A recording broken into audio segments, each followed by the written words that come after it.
Hello everyone, happy Wednesday. Welcome to Durrett's Take. Before we begin, make sure to subscribe to my videos and let's get started. So I guess unfortunate news I saw recently regarding to the NFL. So there was a new rule that was being decided upon and discussed that they would replace not replace per se, but you would have the option to replace the fourth and 15th. I mean the onside kick with the 4 and 15th, which I thought was a really good idea. Well, the NFL owners rejected it. And worse, they didn't even put up for a vote. So I must say, the owners, you disappoint me. You must think it's too much of an advantage for a guy like Patrick Mahomes or Russell Wilson. But which I'll admit, like since they're really good quarterbacks, they would have an advantage. But it's still not that much of a high percent chance. But it just would have been awesome to see. Because Roger Goodell has been excellent recently, still having free agency, going on with the draft, etc. I wish he was the person that would have decided on this of the owners, because I feel like with his track record, he probably would have said yes, and we could have gotten something new and exciting. So the NFL has just missed out on an opportunity to make the game more exciting, keeping viewers to the TV and offering another option to the onside kick, because the onside kick is basically providing less and less odds of being successful with it. Um, I just don't get it. Like the owners are willing to add a review for pass interference based off of one incident in the Saints and Rams game, and that they'll be at like this one doesn't even get vote. This one doesn't even get voted upon. This one's more like, oh yeah, this one should get voted upon, unlike the last one where it was not necessary because that ended up being a failure. It was just blown out of proportion. But this is messed up. Hopefully they'll reconsider it in a few years once they realize the error of their decision. All we can do is hope for something new or that they can come up with, or they'll revisit this sooner rather than later. So as I said yesterday, it looks like that we're going to have uh, 22 teams participating. It looks like it's going to be um, a playing option, most likely. So I'm not 100% sure how it all works. I'm not sure the exact format the NBA is considering because they want to they don't want to, because since they're not going to bring all 30 teams back, you can't do an exactly normal regular season per se. So I'm not sure what's going to happen, but I'm going to go ahead and give what I feel like can happen, and I want to give my format that the NBA could use. So the top 10 teams in the NBA, not by like top five East, top five West, just like best records. So the top 10 teams in the NBA will get a bye, and they can avoid playing in the play-in tournament.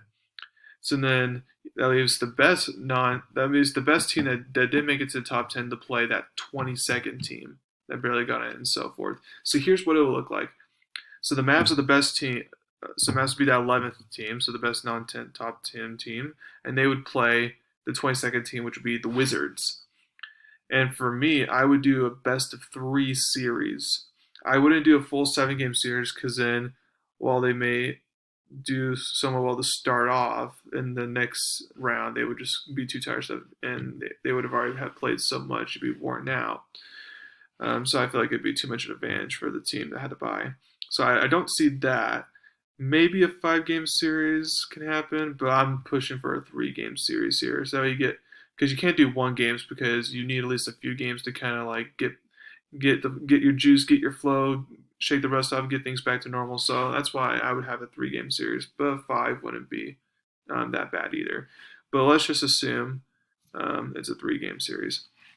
So the Mavs versus Wizard, and then the next you would have the Pacers because they're the next best record behind the Mavs versus the Suns.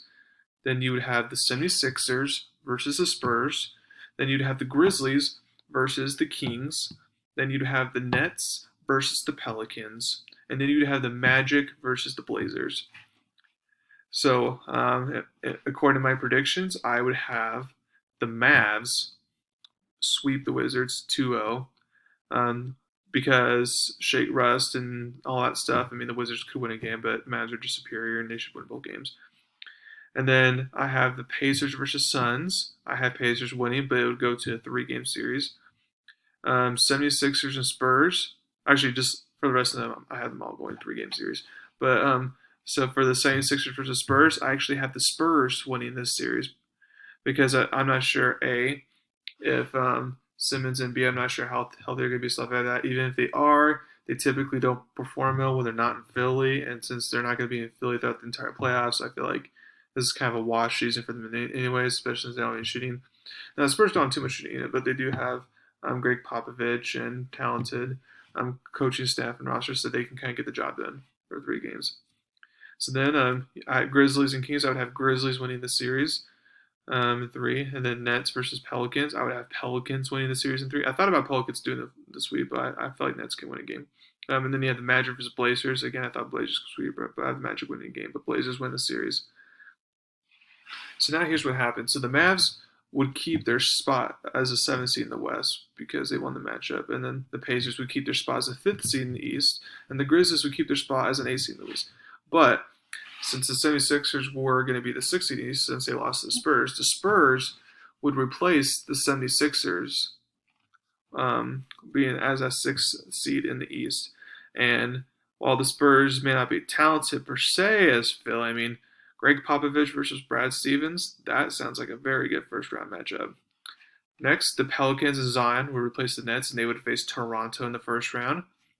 Now, this would be a way more interesting series than Toronto destroying the Nets, in my opinion, because the Nets wouldn't last long without Kyrie and KD. Like, this would be a much more interesting series, and plus having Zion in the playoffs is what the NBA wants, and that'd be fun. And then the Blazers will replace the Magic needs. Now, imagine Damian Lillard, CJ McCollum going up against Giannis in the first round versus the Magic. Like, that would be awesome. That would be an awesome first round matchup. Now, I will say that none of them would get an upset, so I would still have the Bucks beating the Blazers, or the Raptors beating the Pelicans, or the Celtics beating the Spurs. But it would be a much, much more interesting series. So again, if you want to look at my old predictions, because since everything else I'm keeping the same, just look at my past videos. But I like this option. If I can't have the World Cup format, I like this option that I just presented. I feel like it could work out, especially with no traveling. So Spurs and Philly, for example, they all be in the same location, so you can do a play-in tournament easily. And then it'll be interesting to see if this is something that can potentially work out in the future. If this play-in tournament works out well this time, then I don't see why it can't continue in the future. Because there's some teams that maybe because of injuries or whatever could have barely missed out on the playoffs, but now that they get a chance to play in the tournament, they can easily do some damage and make a run. But yeah, it'll be interesting to see. One more side note: I saw that some GMs actually still want, even though the NBA's kind of determined they're probably going to do 22 teams, some GMs still want 30 teams because it would be good for the small market teams to get those last few games in and get their money and exposure and stuff like that. Plus, like having them not play for like 9 months straight, for example, would just be too long without eyeballs looking at them. For me, I don't really get this point per se. Now, there's a few small markets, like for example, the Cavs would obviously not do well from it, but no one pays attention to the Cavs anyways. But small market teams like the Spurs, the Jazz, the Nuggets, the Magic, and Toronto, like other teams, like small market teams like that, like they would be just fine. And if you look at teams that wouldn't be in the top 30 that are small market, I'm trying to think of the top of my head who that would be, because the Warriors. I guess you can count Minnesota as a small market. I feel like even though they wouldn't play because they have Karl-Anthony Towns, D'Angelo Russell, like they'll be back on the scene next year and they'll be just fine, even if they can't finish out the regular season. Same with teams like Charlotte or something like that. They'd be just fine because they're geared up to have a better season next season. And then another option is if you don't want them out of the pitch for 9 months, or if you can't finish regular season, maybe you can schedule some like mini games or exhibition games like in September or October or something like that before the season starts around Christmas time, so you can get some games in and get your money and get your exposure and stuff like that. So I don't feel like that's a concern, unlike some other GMs. But again, I hope that they consider my format. Once I found out the actual format that they're considering, what it would look like, then I'll let you know, make my predictions then. Thank you very much for listening to my show today. It's a short one. Remember to leave comments of what you'd like me to talk about in the future. Remember to subscribe, and I'll see y'all later. Thank you.